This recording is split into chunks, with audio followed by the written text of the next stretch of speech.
Cheers. That is the provisional set list. Oh, Ascension.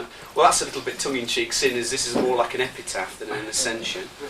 It's a very short set. Yeah. Do you think Not too long. Gothic, having the label Gothic, do you think it limits your music to what you can do? No, because we can play whatever we like. I think it's limited our press coverage and whatever, I think. Especially in this country, not so much abroad or in America or whatever, because over in America and Germany they're having sort of like this sort of dark rock, death rock, cold wave, whatever they put to darker side of music. It's actually going through a renaissance at the moment, whereas over here it's always been the kiss of death, really, to sort of say that you're a goth band or have that said against you.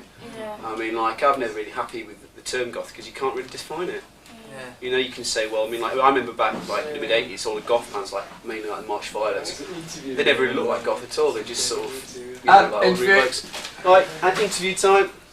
Do you find that people sort of write you off when they hear some gossip? Yeah. They won't Oh yeah, listen Oh yeah, always do oh that. yeah. But whatever you get classed as, people will write you off if they think they don't like that, and no matter whether they've heard you or instead not, of you know. listening Yeah. Why do you think it gets that writing off? I mean, Because people are generally narrow-minded. I think the reason it gets rid of Too this many people are country. narrow-minded. I think the reason it gets rid of this country is just like I read this sort of like bit about Dave Lee Roth, right?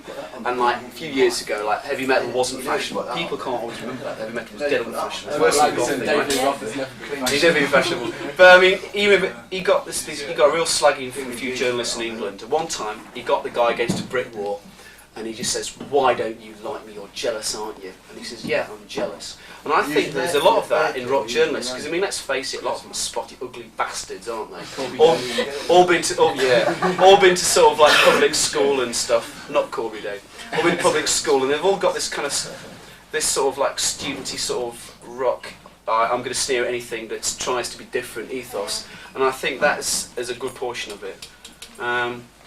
Young Hankins has joined us. I think that's a lot to. I really believe that's a lot of the reason why.